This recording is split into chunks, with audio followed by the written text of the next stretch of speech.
Canon just released firmware 1.3 for the Canon R5, the R6, and the 1DX Mark III. But in my rush to get out the news last night, I left out a few things, along with a few firmware updates for RF lenses. Let's take a deep dive into the changes brought by firmware 1.3 for each camera and a few RF lenses. This and more after the intro.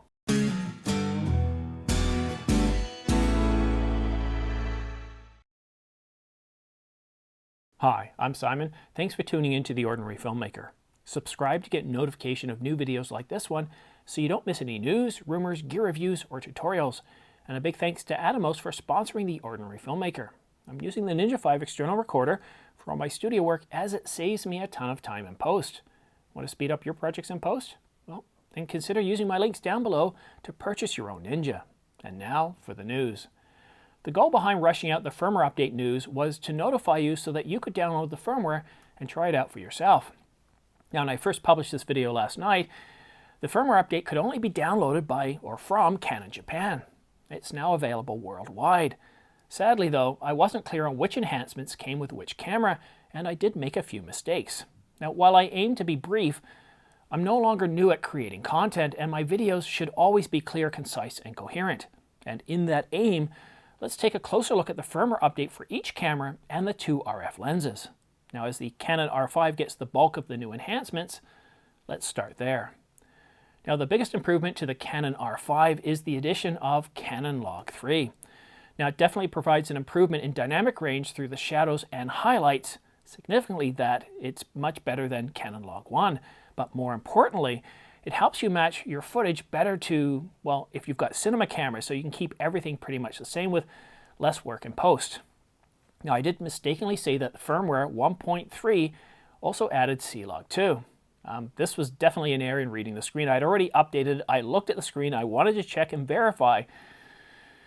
But without my glasses, sadly, I read it wrong. And this is a problem when you're getting older. You don't think you need glasses, but you obviously do when you make mistakes like this. So I do apologize for that.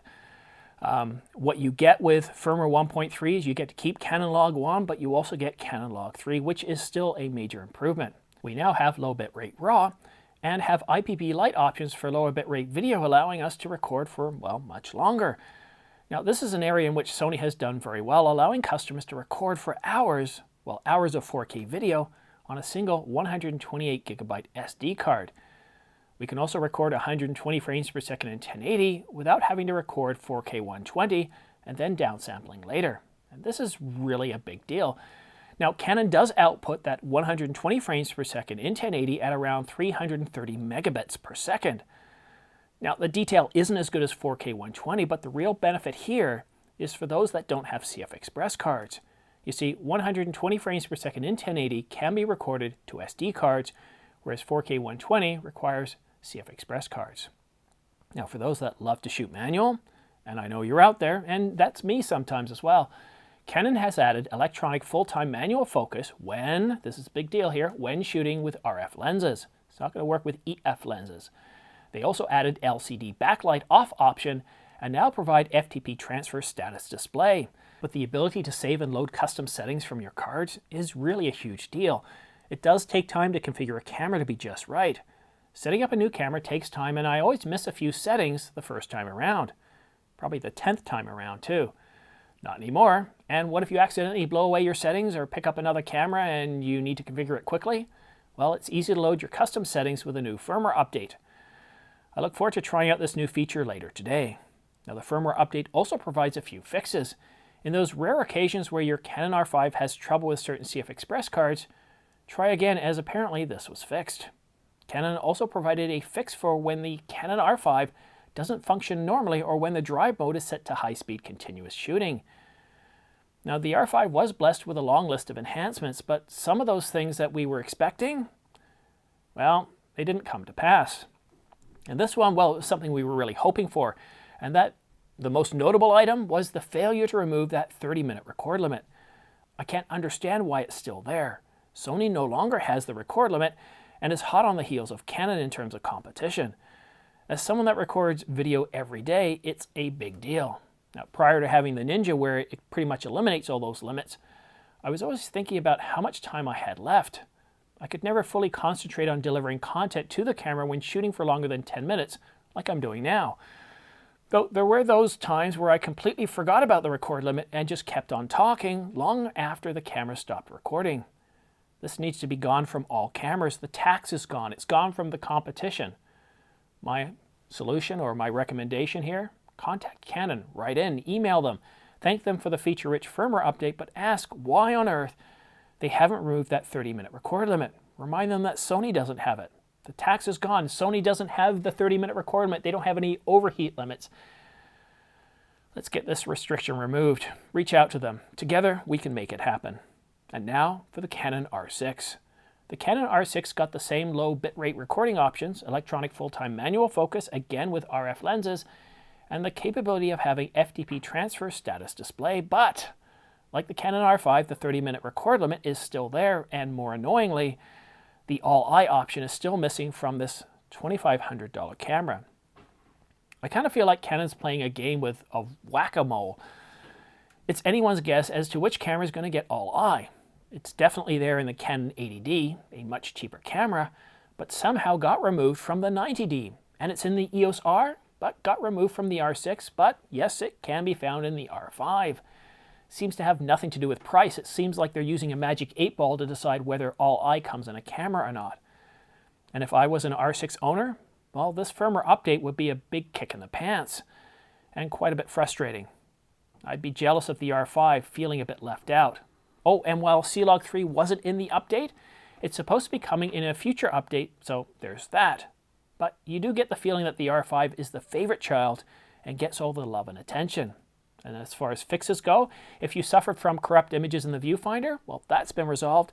And Canon also provided a fix for when the R6 doesn't function normally when the drive mode is set to high-speed continuous shooting.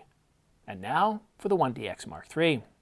The Canon 1DX Mark III, the flagship of the cameras, or the stills hybrid cameras, well, it got the least love of all the cameras. Now, this isn't really surprising as the R1 is, well, it's on the horizon and it's expected to be released in 2022. Still, if I'd spent $6,500 on this camera, I'd expect just a little bit more love. Why does the R5, a camera that cost around $3,800, get much more attention, much better goodies? The 1DX Mark III does get low bitrate recording options, the FTP transfer status display capability, and improves connection reliability when using FTP and USB simultaneously. But there is some good news. Canon Log 3 will also be coming to the 1DX Mark III in a future firmware update. We just don't know when. But before we go behind the scenes, Canon released a few firmware updates for some popular RF lenses. The Canon RF 70-200mm f2.8 L series image stabilized USM received firmware update 1.1.0.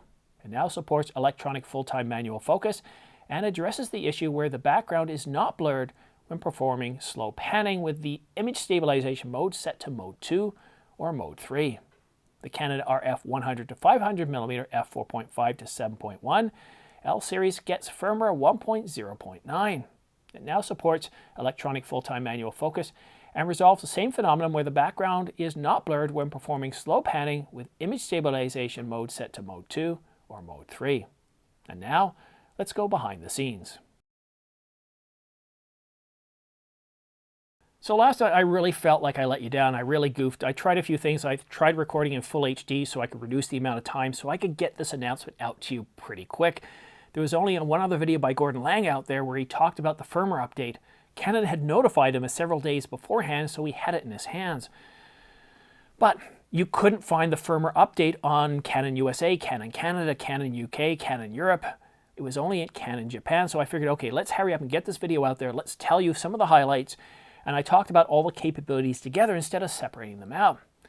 And while the video did notify you that the firmware update was out there and you could download it, it wasn't a very good video in terms of quality. It wasn't clear, it wasn't concise, and it was not quite coherent. If you had the R6, you weren't quite sure, based on the video, which capabilities you were going to get. Same with the 1DX Mark III. And while this style of doing a video worked for me in the first year, I've been doing content for over a year now, and I understand the importance of being clear, concise, and coherent. I should have taken an extra half an hour or hour, cleaned up the script, verified everything, and I even loaded it on my camera, and I don't know why I made that mistake of Canon Log 2. Actually, I do. It's not not a crutch I'm using. I do need glasses when I read, because when I see things from close up when I'm reading, they're a little blurry, and I should have known that. I should have put my glasses on when I was looking at the screen. It was right there.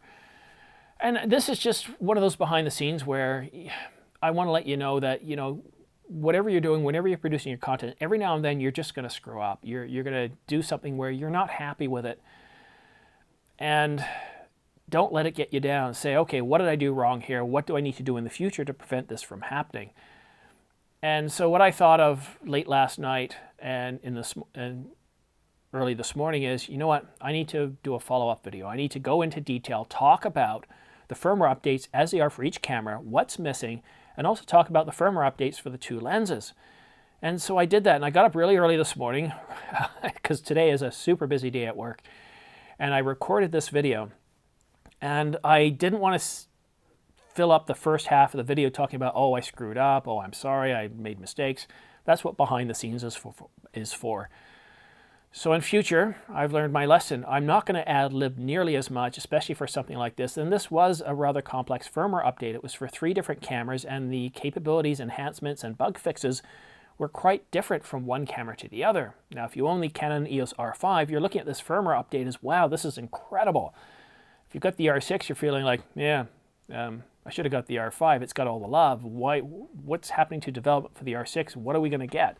And you're definitely going to get Canon Log 3, but, you know, it's in a future firmware update. Is that 1.4, 1.5? Is it this year? Well, we'll just have to wait and see. And the 1DX Mark III, I was really expecting to see some more updates to that camera as well, but we didn't get them. So I promised you going forward, I'm going to take a little bit more time to script these videos. Part of the problem too is it was late at night, and I probably wasn't completely, wasn't ready to record a video. I was probably quite tired. So all those things together, I just made a cascade of errors. It was the perfect storm to release what I would consider to be a substandard video. And what better way to get people to forget about mistakes, get right back on the horse, produce something else, something much better, and then very quickly that previous video is forgotten. And that's another attempt of getting this video out quickly. So I'm recording this at 7 in the morning. Hopefully, depending on the length of it, I may not be able to get this out to you till about 10 o'clock or even 12 o'clock, but that's my plan. Again, I really do appreciate your loyalty to my channel, pointing out mistakes. It's very much appreciated. But that's it for now. Don't forget to subscribe for your chance to win 2 Angelbird 128GB AV Pro MK2 V90 SD cards, along with an Angelbird UHS-2 card reader. Or you could also win a Ulanzi LED light package with accent lights, an underwater light, or various other flat panel lights for helping you start your own YouTube channel, or for somebody else you know that's looking to start their own YouTube channel.